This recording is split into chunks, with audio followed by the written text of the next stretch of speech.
Hello, I'm the Nostalgia Critic. I remember it so you don't have to. As you can probably tell by my voice, I'm just getting over an illness. It was either brought on by natural circumstances or the film I saw was so bad it made me physically sick. Either one wouldn't surprise me. So, the doctor says I should be fine, though, as long as I get plenty of rest and relaxation. Ow! Oh, don't you know? The cure for anything, anywhere is laughter. Oh, Who are you? I'm Dr. Bitch Spasms, and I'm here to make you laugh. Oh, But I don't want to laugh. I want to get better. well, laughter's the best medicine. No, medicine's the best medicine. Oh, what? You don't trust a doctor who looks like this? No, I don't. Look, a red nose. It's funny. No, it isn't. It's funny. No, it isn't. It's funny. No, it isn't. It's funny. No, it isn't. It's funny. No, it isn't. Ow!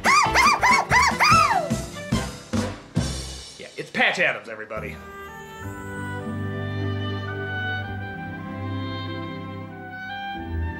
I know what you're thinking. Oh, Nostalgia Critic, you're against new forms of medicine and new techniques. No, I'm not. I'm against a bad Robin Williams movie horribly relaying that new form of medicine and new techniques. I personally don't know if the techniques of the real Hunter Adams work. Maybe they do. Maybe he's a genius. From what I've looked up, he seems pretty legit. But the way they're trying to tell his story is such a cliched, emotionally forced dick fest. It makes me want to kick him in his comedic dangly red balls.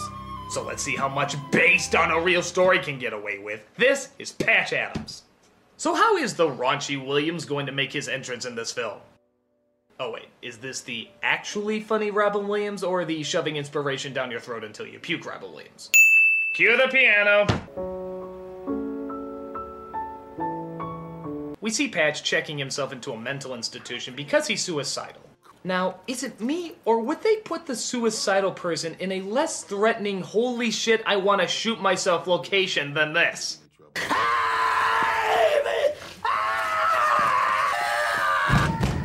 need help in here! Somebody! Yeah, I'd be afraid of a Fisher King reunion too. I don't know, even for 1969, wouldn't they know not to put a person who's, for the most part, calm and of sound mind in a ward filled with screaming, unstable people? Well, maybe they're not unstable. Maybe they're just misunderstood. Oh, Pat, show us the way. I think he has a question. Do you find that funny, Hunter, making fun of a man's infirmity? Maybe he does have a question. He's alive. He's catatonic. He still has a brain. Maybe he wants to participate too. Maybe Beanie knows a lot more than we give him credit for. Yeah, that's true. Maybe we should treat him like a person instead of just some useless punchline. Beanie, how much taller is Will Chamberlain than you? How do you say hello to Hitler? Who would win a staring contest? Beanie! Who fought it? Beanie! Who likes to masturbate?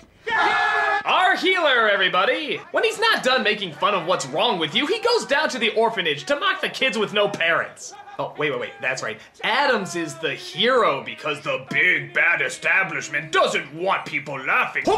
This is most unorthodox. How many fingers do you see? 4. 4?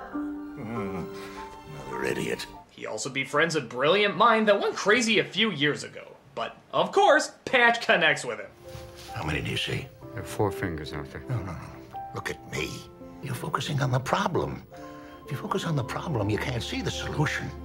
Never focus on the problem. Look at me. Now that's a good point. In fact, most of the time, I don't even want to know what the problem is. I just want to focus on the solution. Nostalgia Critic, there's a... Don't tell me the problem. I only want to focus on the solution. I see a banana. Use a banana. A banana's gonna put out a fire? Yes, it is. But I don't think that... Are you part of the establishment? No. Then use the banana! There, now, you see, you didn't believe the banana will work, and that's why you're on fire. Look beyond the fingers. How many do you see? 8. 8's a good answer. See what no one else sees. See what everyone else chooses not to see. Out of fear, conformity, and laziness. Wow, how inspiring. That's the most original message I've ever heard in a Robin Williams movie since Good Morning Vietnam, Dead Poets Society, Fisher King Jack, Good Will Hunting, Being Human, Jacob the Liar, Flubber, Bicentennial Man, and Man of the Year. But I'm sure this Robin Williams movie has a totally different spin on it. So he sees that by acting goofy with the patients, he can bring himself to their level and help cure their fears. So he decides he wants to leave and help people. I'm leaving. I want to learn about people. I want to help them with their troubles. That's what I do. But you suck at it. Most unorthodox. I want to listen. I want to really listen to people. Wonderful! I'm sure you'll be a wonderful psychiatrist or medical doctor. I guess they're practically the same thing. So he finds the best spot to inspiringly rebel as he meets up with his new roommate. I don't mean to be rude, but aren't you a little old to be starting medical school? Patch Adams. Mitch Roman, Georgetown University. I was awarded the William F. Thompson Scientific Achievement Award. I once drew a picture of a rabbit that got me 2 gold stars.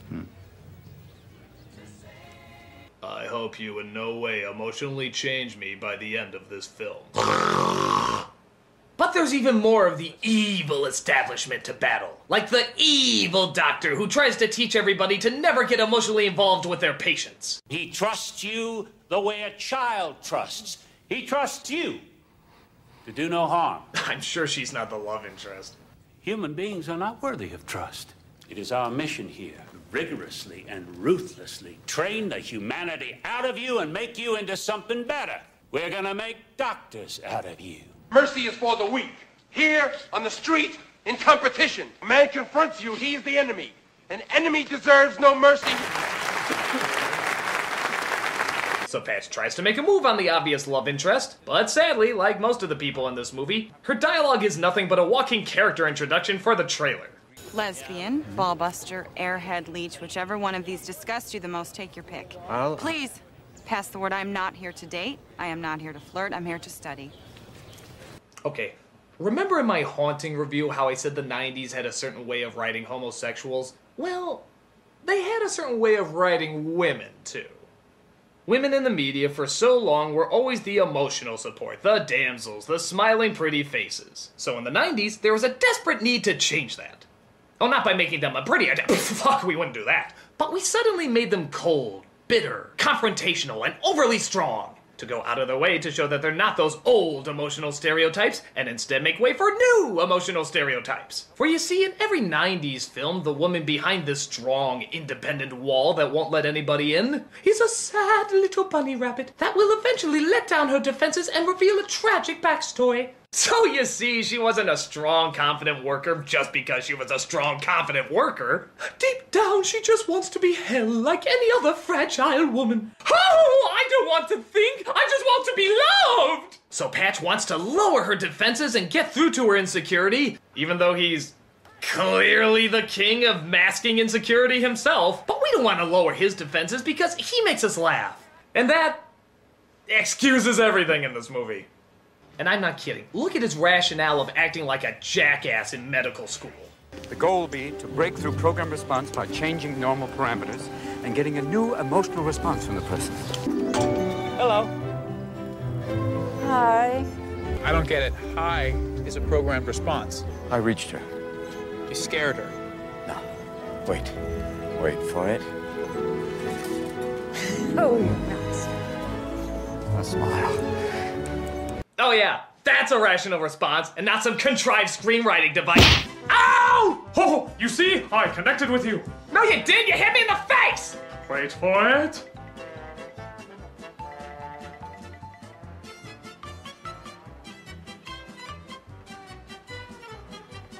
Ow! You know, I'm really regretting writing this character. So, for whatever reason, we get a weird segue where Patch and his friends convince a guy that they're part of a meat packaging convention. Yeah, you heard right, a meat packaging convention. You know, in New Zealand, they found a whole new use for sheep. What's that? Wool!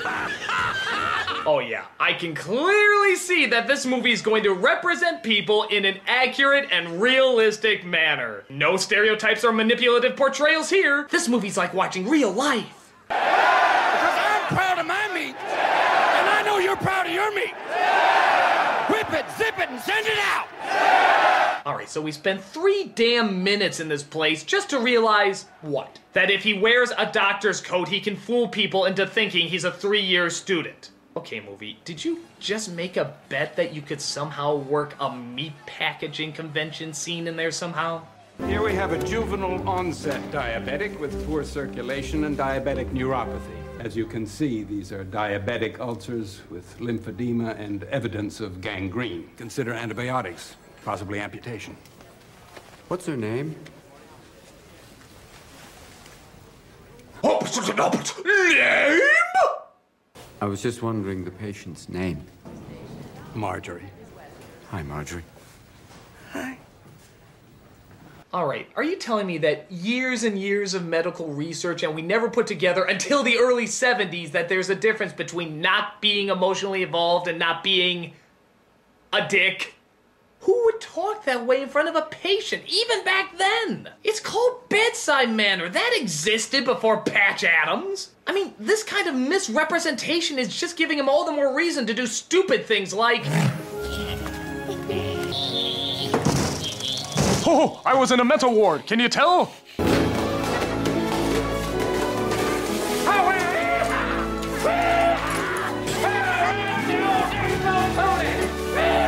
Awesome, wonderful. I mean, that's really, really great work. Be a clown! I mean, you're clearly not doing anything here representing a doctor. Go to hospitals and cheer people up. That's fine. I have no problem. But I'm sorry, if choosing my doctors comes between this... Stabilize the blood sugar. Consider antibiotics, possibly amputation. And this... I'm choosing the amputate guy. I don't trust him with a saw. But the big bad establishment won't let him have any fun. Let's take him to a darkly lit room where shadows are casted on his face. Truth of it is, Hunter, passion doesn't make doctors. I make doctors. But don't you think it would be Our way of doing things is a product of centuries of experience. It's my hospital. First, we will heal patients, and then the world. But the doctor's cold-heartedness does not sit well with the charming rebel. 1432, deviation of the tongue. I think we'd learn more if we were working closely with patients. I thought that's why we're here studying, to learn enough to help the patients. Yes, that is right. Adeline, don't waste your breath. Don't you... If he does that again, you can shoot him. Don't you think I see through you? You act like you're above the system when you're really just a nonconformist.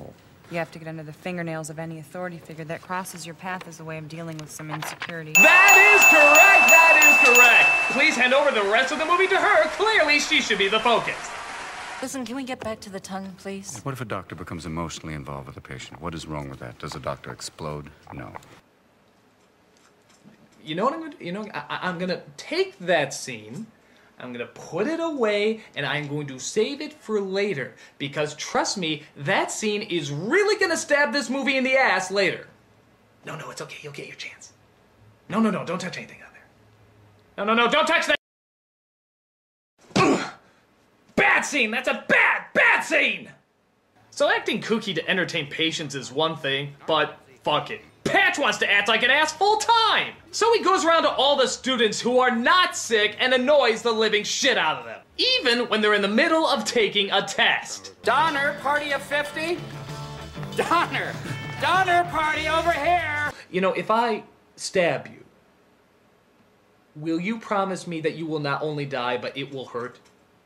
He also sneaks into patients' rooms and surprises them with balloon animals. I sure hope none of them are susceptible to heart attacks.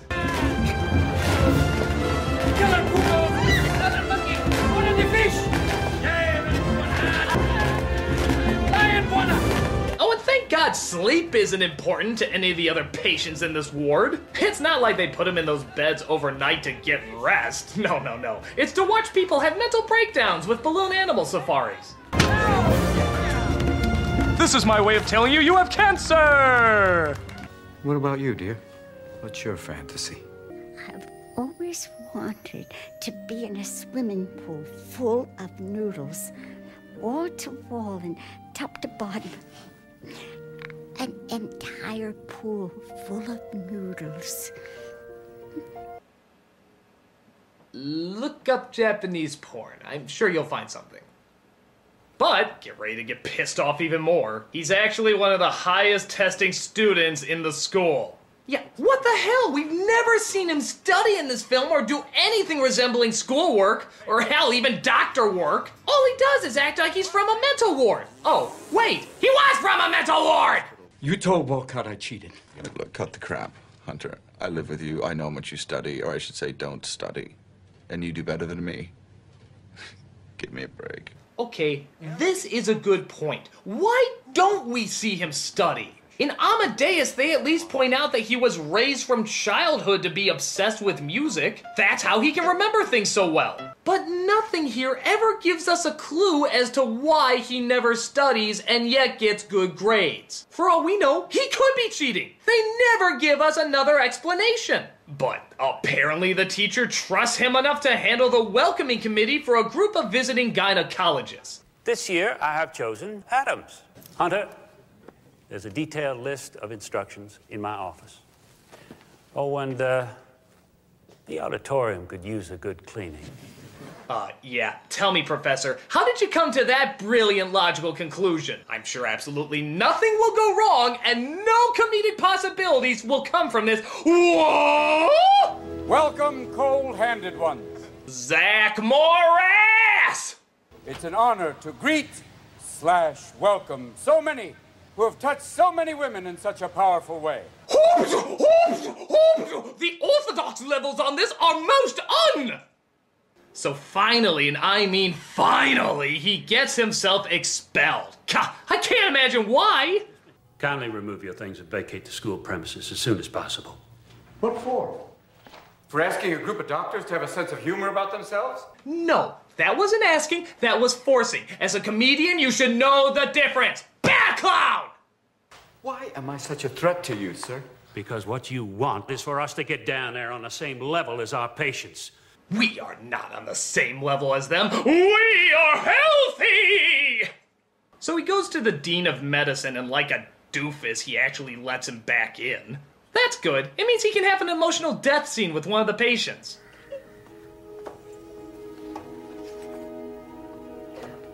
That's right. Out, family. Out, out. You're not allowed in here while your dad's on his deathbed. Only Patch is allowed to have an emotional scene with him.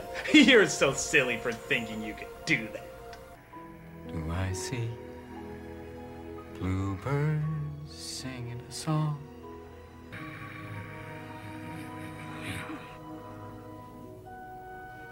I am so glad the family wasn't there to witness that. I mean, shaking the head and then thumping it against the pillow. No child should ever have to see such a horrible performance.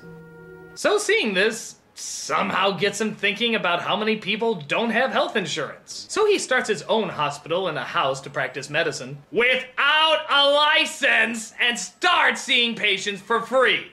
Okay, nice thought, but get your fucking license! I mean, good God, that's horrible! That's almost as bad as stealing from a hospital! I've been trying to warn you guys about this for weeks, and now we have absolutely zero supplies. I need your feet. Hurry, please. It's crushing me. Quiet, you're a corpse.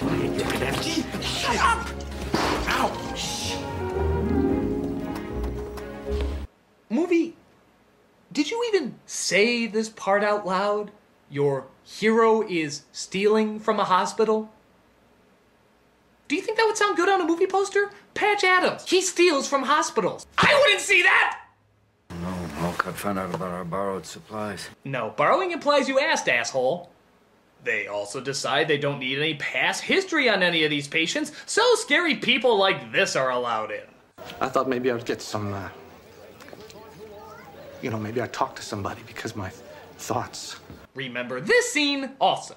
We'll get to you.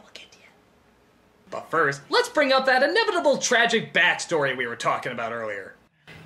My entire life, men have been attracted to me.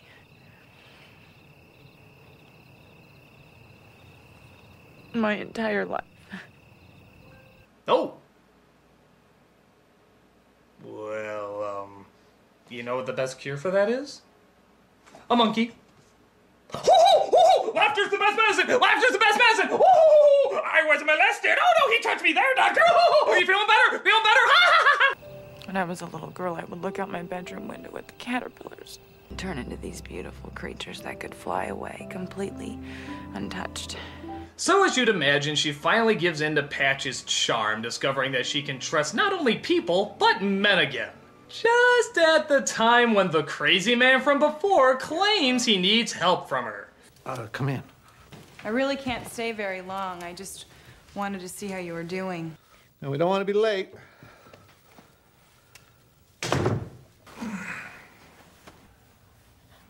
Corinne Fisher was murdered. She was with Larwood Silver. There's a shotgun involved, and he turned the gun on himself. Whoa! Holy smokes, she died in real life? That's horrible. God, can I even make a joke about that? I mean, a woman was murdered. That'd probably be in bad taste, right? I mean, it's... I feel so bad about what I said earlier. I don't know what I can or can't get away with now. This is really sensitive territory. Holy shit. I gotta do more research on this. I gotta find out all the details. God, maybe she was molested. Maybe she did go through all that horrible stuff. Or maybe she was... a man who was not romantically interested in Patch at all. In fact, the female character was a complete work of fiction in this movie.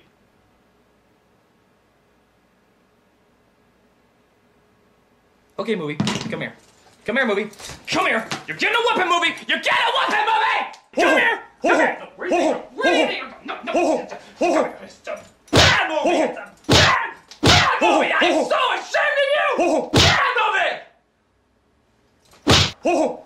Okay, all bets are off. If this movie can't even represent a dead person by getting his gender right, not making up a false romance, and a child molesting story, all of it fabricated, I'm sorry, I've worked my way up to this joke. Remember that scene I brought up earlier? What if a doctor becomes emotionally involved with a patient? What is wrong with that? Does a doctor explode? Well, if you count bullets blowing up the head of your fictional dead girlfriend, yes! Yes, they fucking do! I mean, I know a person really was murdered in real life, but it wasn't the same way, it wasn't the same time, and it wasn't even the same gender as they're saying here.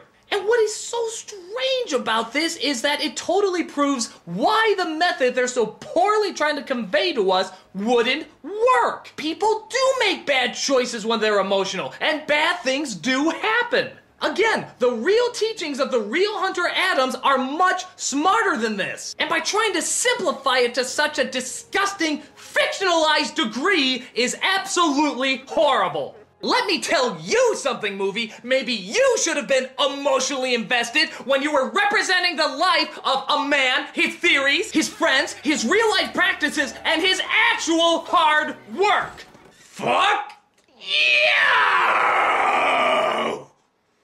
So after getting torn up about his never-existing girlfriend being killed, he once again contemplates suicide. But, get a load of this, a butterfly flies up to him. Oh, could it be his dead girlfriend?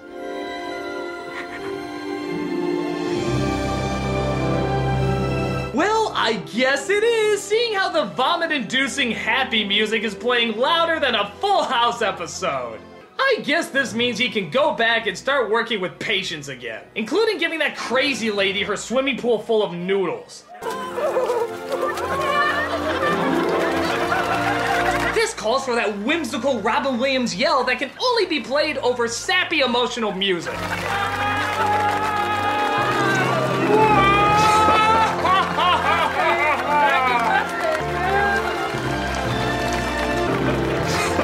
My story arc is complete. I'm supposed to give you this. But the big bad establishment wants to shut him down again! Didn't we just go through this scene? There are standards and codes. You make the patients and everyone else around you uncomfortable. I make you uncomfortable. Let me make this clear. You have orthodox, unorthodox, and then most unorthodox! You're here! This, of course, leads to a courtroom scene where Patch makes, what, his 10th big emotional speech? Did you consider the ramifications of your actions? What if one of your patients had died? What's wrong with death, sir? Did a man who wants to save lives really just say that? Why can't we treat death with a certain amount of humanity and dignity and decency and, God forbid, maybe even humor? I know I had a good laugh when my non-existent girlfriend croaked.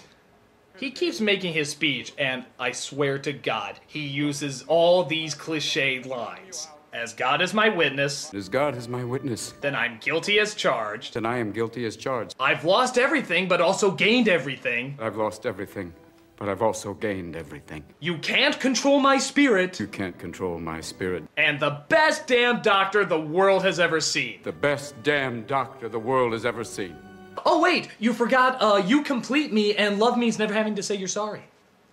And I know what you're thinking. Could this possibly get any more ridiculously sappy? Well, not only do all the sick kids come in at the end, kind of weird they weren't there at the beginning, but they all wait until they get inside to put on their big red noses.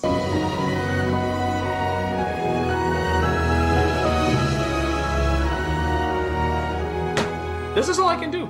That's all. I have no words. This is the only representation I can give. Feed on it. Feed on it. Let it fester. Let it sink into your contrived, manipulative anus.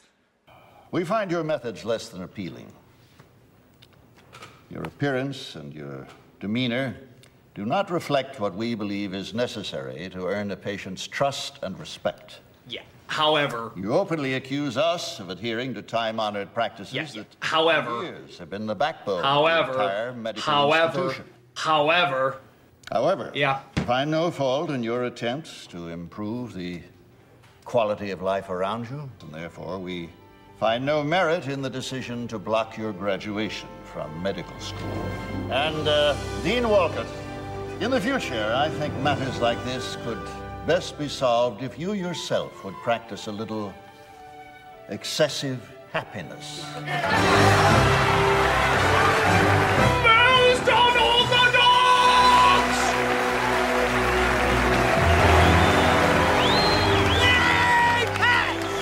Well, I'm happy to see you finally decided to conform. More than you know, sir. Dr. Adams, everybody. He'll see you on your deathbed, which, remember, he doesn't see as a big deal.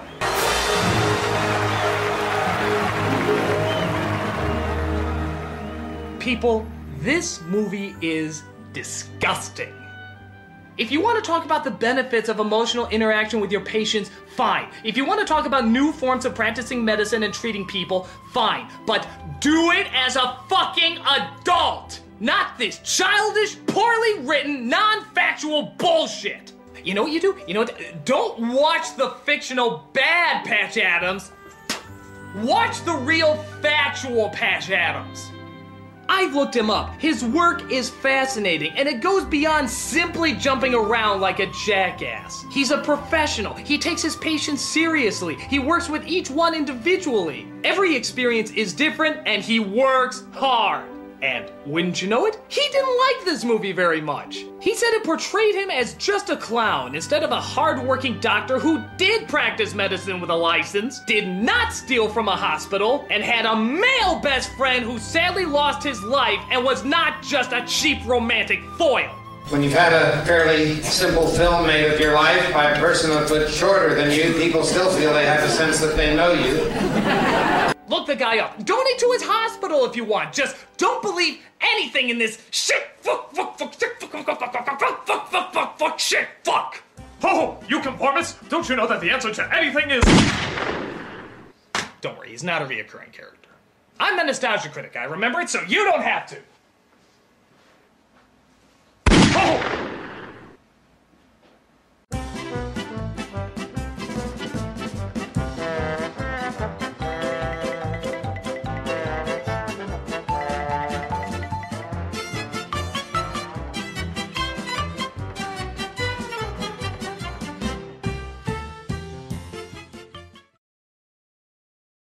What's wrong with death, sir?